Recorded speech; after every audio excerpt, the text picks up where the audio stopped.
I've just seen, right, the best movie I've ever seen in my life, right? It's about this bloke, right? He's a commander of this battalion, right? And he's in El Alamein, right? And he keeps running out and going, ooh, smelly poop, like that. It's called The Full Monty, right? I'm going home. No, that Full Monty, that's a good film. Which version have you seen? The one that's in the cinemas, not the original. Ah, you want to see the original with me and Robbie Coltrane, right? It's fantastic. We just walk in this building and go, whoa, girls, kit off, movie over. Fantastic. Absolutely brilliant. Here's another movie I've done. I've had to send this one back to the people to have it redone because it's they've got the name wrong. It's supposed to be Millsy of Arabia. It's about me going and whacking a load of Arabs. That's brilliant. And this, right, I don't know how clever you are, you might not even understand this, but I've got this aftershave someone gave me for one of my birthdays, right, because I got two, like the Queen. And, but whenever I put it on, I'd go out in the street and go, oi, don't let your dog foul on the pavement. Oi, it's 6:30, them kids should be in bed. Oi, don't ride your bike on that side of the road. And it just drove me mad in the end. It's draconian. It's... What we got in here now? Let's have a look in the cupboard, see what Lil's left. Oh, this is nice. You know turkeys and chickens, right? You know what they have? You know they have that thing there? There. Well, look at that. You cook them up. Look at that. Isn't that lovely? Look. Gizzard snacks. They are beautiful. Beautiful, they really are. And did she get the stuff? Oh, she got it. Oh, that's good. That's nice. Because Les Dennis is coming around tomorrow. And whenever Les comes round, he always has to have his food presented in a certain way, and I always have to sprinkle a bit of this on the top, especially for Les. There you go, look. The jerk seasoning. Hey, Les, only joking, I love you. Like, he watches this show.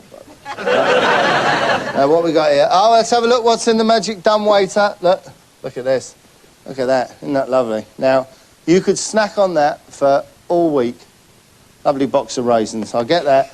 And this cigarette that one of the blokes out of Oasis left in my house. Box of raisins, put it in there, close it down, send it down to my Fanwy, the one-legged Welsh woman.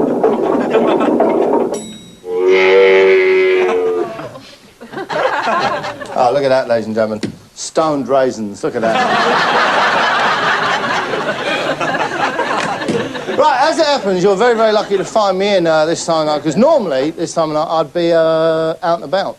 So my Uncle Bernie's done one again, right? He got this, someone wanted him to design a maze. So he said, oh, yeah, I can do that. I've done the one at Hampton Court, right? He's such a pig in lie. He's never done a maze. Look what he's done. Look, come here. Look. It's all right, he's got the legs, right? So he goes, oh, look, you come in here. Look. Whoa, and then what do? You either go that way, Uncle Bernie, or you go this way, Uncle Bernie, or you go out. I ain't amazed. I'll try to tell you, you're making a fool of yourself. He's charged 150 grand to these people. What do they know? They're probably Japanese or something like that. They think they come in here and go, oh, and they get panic attacks like that. No, listen. Shut up now. It's hero time. You know who are my heroes in life? Who are my role models in life? There are three of them, right? Lionel Blair, obviously. Wayne Sleep, quite obviously. And this man, because as you know, the goddess Terpsichore has kissed my forehead, OK? I can dance. And this is the man who is pretty much my mentor, because he is of a certain type of dancing. Obviously, it's Wayne for the ballet, it's Lionel for the modern jazz, and it's this man for real dancing. Well, after my father, I am the best dancer after him. See, he was the king of tap dancing. I've never seen nobody, no other man outdance him or outthink him in his mind. But to me, I'm left to carry on that tradition, to fill his shoes, and I'm going to do my best to try to do it.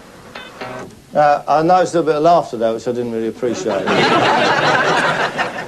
All right? He's a brilliant dancer, the best dancer of this type of dancing, and he lives in Boone County. Now, I don't know where you're from. If there's anyone from Devon or Cornwall or Snowdonia National Park, you'll know, this kind of thing will be nothing for you. Beautiful scenery. But this is Boone County, where I suspect Beethoven was thinking of when he wrote his Pastoral Symphony. It's absolutely breathtaking. So just enjoy the view and enjoy a little bit of his dancing.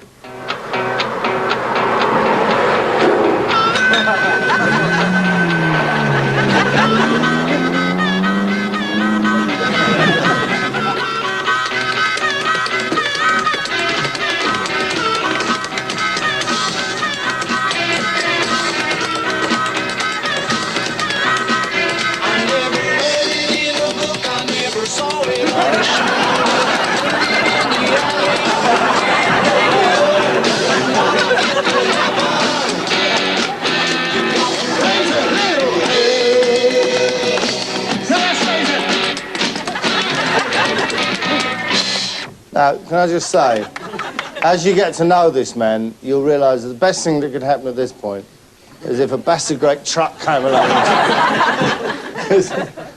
He's a weird fish, okay? Now, here he is here now. We're making a film on me. I want to show you my gun. I want to show you my gun. I use it to kill hippies. No, don't say that. Well, that's what I use. Hippies come down and we should say something else. Don't tell everyone watching that you kill hippies. It's wrong. That's his name, by the way. No, we tried to come up with a few. The one that we came closest to was the cavorting idiot. Right? No, he wanted to be the dancing outlaw, and the dancing outlaw he was. Anyway, here he is with his gun. Don't tell him you kill hippies. This right here is a 12-gauge shotgun. It's a Harrison Richmond. It's a damn good gun. I've killed 32 squirrels. Squirrels, that's better, yeah. It's just much safer for legal reasons, all right? Now, his name's Jessico. Jessico is his christened name. I doubt he's ever been inside a church, but Jessico's name. But he calls himself Jess, and there's two reasons why. My real name is Jessico White, but I fairly go by Jessie because of my grandpaw, Jessie Earl. You see? It's Jessico, but his grandfather was called Jessie, so he calls himself Jessie, just keeping on that tradition, because he's a bit of an old sentimentalist, really. And, of course, there is one other reason which is useful for him. And I like that name better. It's easy to spell and easy to understand. Two choices in life.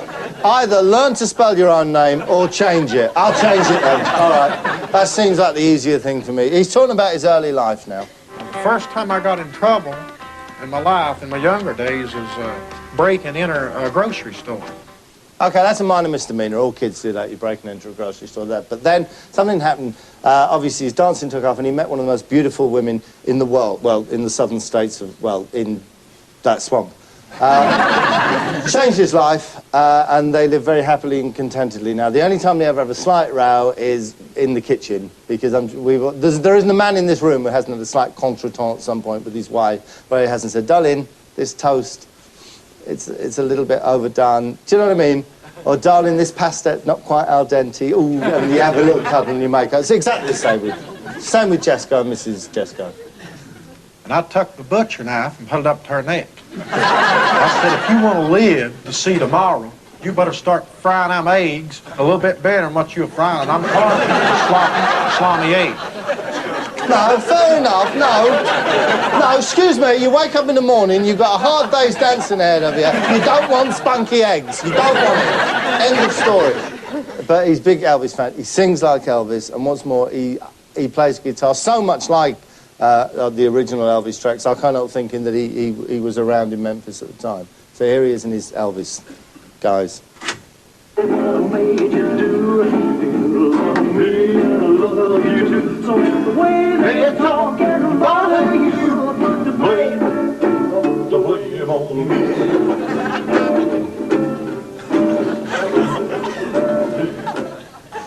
He wants to get away from this tap dancing stuff and get in this Elvis stuff. My advice, I would, for Jesco to take his dad's shoes and go on and do what his dad wanted him to do and get away from this Elvis stuff. Because it ain't going to amount to nothing to Jesco.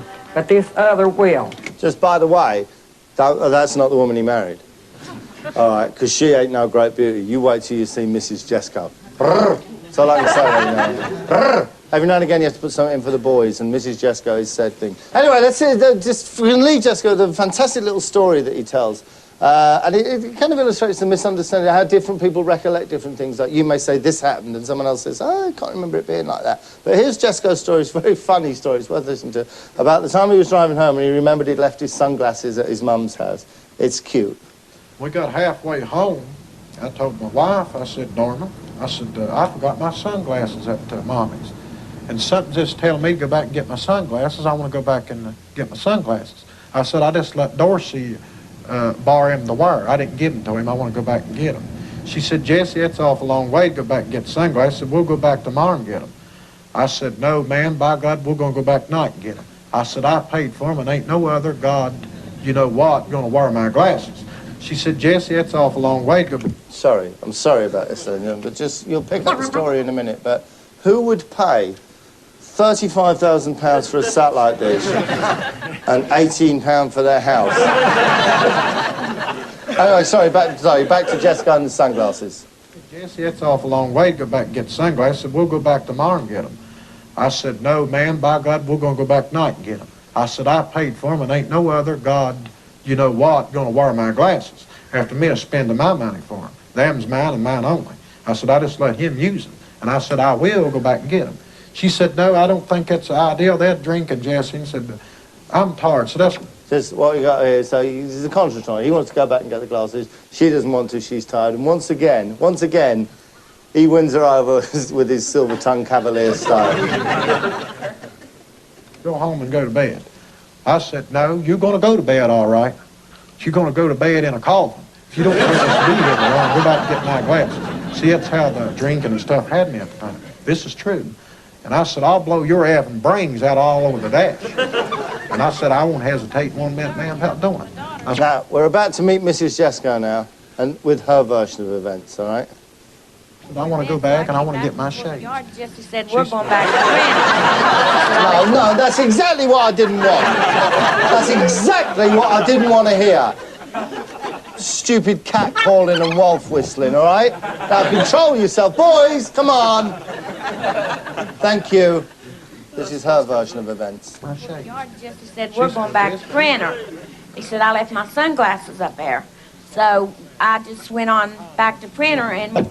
He said we want to go back, so I went back. You've totally forgotten about him threatening to blow your effing head all over the dashboard. Okay, fair enough. Because you wanted to come on home, and my costly sunglasses had to lay up there with some other weirdo wearing them. Some other weirdo wearing my glasses. Ladies and gentlemen, if this man thinks you're a weirdo, you're in trouble deep, all right? I think that's... Oh, no, there is one other little thing, right? A little bit. I'd just like to say hello to Jessica's brother, who's got a bit of a troubled life, really. 3 problems. Firstly, his name's Dorothy. Secondly, he saw Dick Van Dyke in the movie Mary Poppins and thinks it's a really cool way to talk. And thirdly, occasionally he flies off the handle and talks Norwegian. But taking that into account, we'll just say hello to him just before we go to the break. My name's Dorsey. They come up here and there's other guys dead and started a fight. And they come back up and said, we wanted to finish the fight, you know. My older brother, he come back out fighting a dude and done whooped him. He said, I've had enough. And he headed out of holler, like his head in out of holler, and he grabbed up.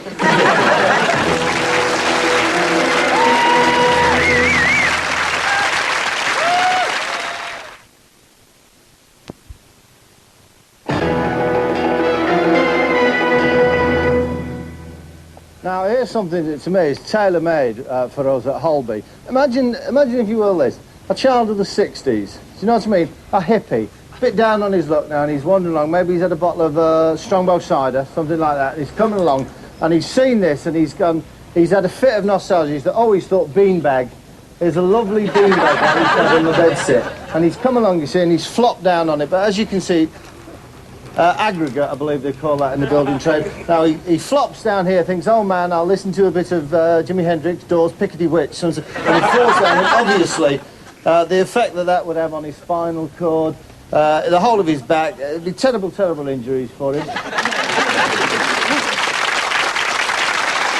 All right.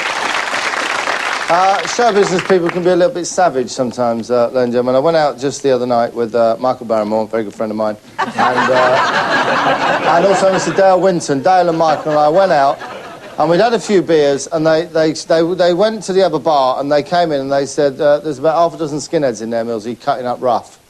And we thought if the three of us went in there to take one, we could give him a pasting. And I said, no, let's not. And Dale was up for it. He had his shirt. And Michael was saying, yeah, all right, yeah. And unfortunately, I bottled it. And rather cruelly, they sent me this today in the post. I think look, they felt extra balls. They felt it was a little bit unkind of them. There's some fantastic books here. I wrote a book called Evangelism.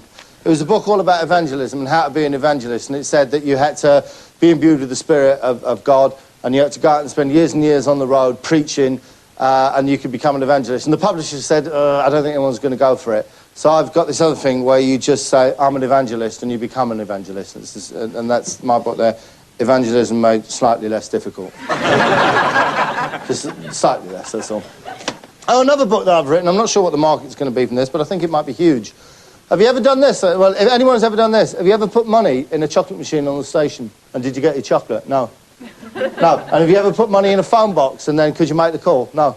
And have you ever put £3 in a fag machine and then you didn't get the fags? No. See? Exactly, which is why I think you'll find this book useful here. This is my latest book, Why Change Doesn't Work. That's all my books anyway in my library. I'll tell you what I'm going to do now, ladies and gentlemen. I'm going to do something that I don't usually do when you come round and visit me here. I do have a bit of a background in stand-up comedy, and I'm going to just do a little bit of stand-up comedy for you. I thought you might like that. I see there's two people here who've seen me before. One of them's got a machine gun, the other one's got a hand grenade. And I'd like to thank you for coming on behalf of the promoters, capitalist pig promoters, who thank you from the bottom of their wallet. You see, once you've got it, you don't lose it. Once you've got it, you don't lose it. And, of course, many, many years ago, when I first started out in this business, I wasn't always called Bob Mills. I used to be, and there's a tape of me in action here. Have a look at this. Good evening, ladies and gentlemen. And it's my job as Johnny Rubbish. I see two of you can recognise. Sorry, that was my stage name. Excuse me. Excuse me. All right? Her name's not Cilla Black, right? So you have a stage name, obviously. And that was mine, so just pay attention, all right? Here we go. Here's my act. Fantastic. Good evening, ladies and gentlemen. And it's my job as Johnny Rubbish. I see two of you can recognise me. One's got a hand grenade, the other one's got a machine gun. It's my job to introduce you. I've practised that now, I can get out of the way of it. It's my job to introduce you on behalf of the promoters, Capitalist Pig Promotions, who'd like to thank you from the bottom of their wallets for coming along tonight. It's good stuff, ladies and gentlemen. I used to wow them. And hey, impressions? Oh, yes. And I'll introduce this good band to you as, say, Janet Street Porter would, and she'd say... Right, close your eyes now. Close your eyes, and I swear you'll think, oh, no, they brought Janet Street Porter on. It's fantastic. Have a listen. In all the years that I've been doing commentating on the rock, by far the best band. And there's two things that I do in the morning. The first is I put my teeth in, and then I listen to X Ray Spex. I tell you what, if I phoned up now to the BBC with that voice, they'd give me a job. They'd say, Janet, welcome back, sweetheart. It's absolutely brilliant. And don't forget, is any of you around in the punk era, the Stranglers? One thing we knew then, no more heroes anymore. No more heroes. Get rid of all that. Get rid of that. We're all the same. There are no more heroes anymore. They were the strongest words from the punk movement. Isn't he frightened by punk audiences? No, I wasn't scared really at all. I'm not making myself out to be a hero because there aren't any more. Be very careful, you see. Be very careful. So what I used to do, right, what made me a little bit different from the other comedians was that I used to perform in a box. It seemed like a good idea at the time. What do you normally find in a dustbin? What deserves to be in a dustbin? And they'd all go, rubbish! They used to love me, them kids. What they used to do, sometimes they used to sit on the box so I couldn't get out. For like 3 or 4 hours.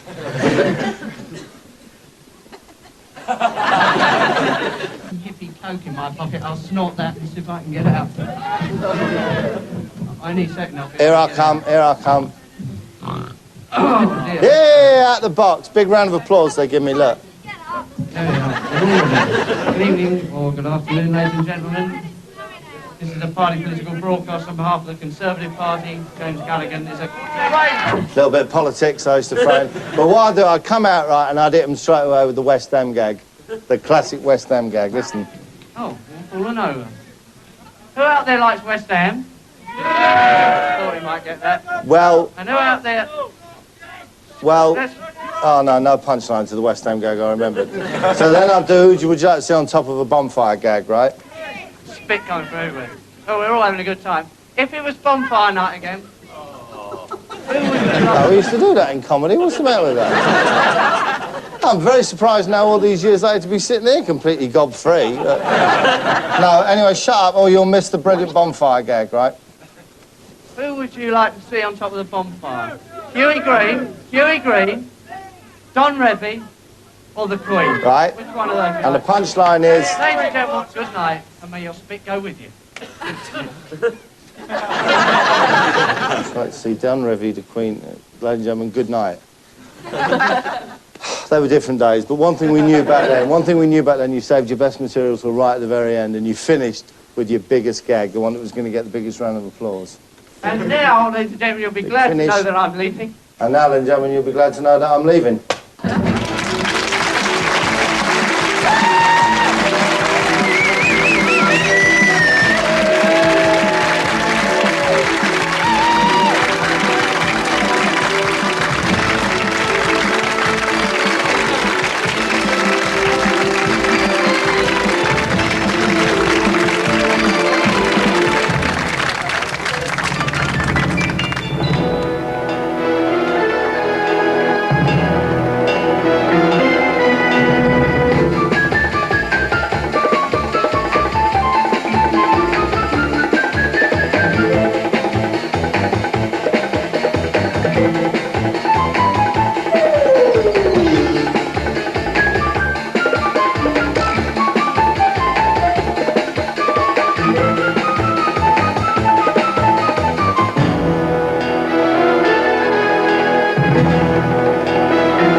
Happy, darling? Oh, yes. And didn't we have a lovely honeymoon? The best. But it's wonderful to be in our new home together as well. Yes. And especially as your parents don't have our address. Yeah, I do feel quite bad about that. But you know what they're like. They just really wouldn't fit in around here. Who on earth could that be? I don't know. Oh, no! It's the...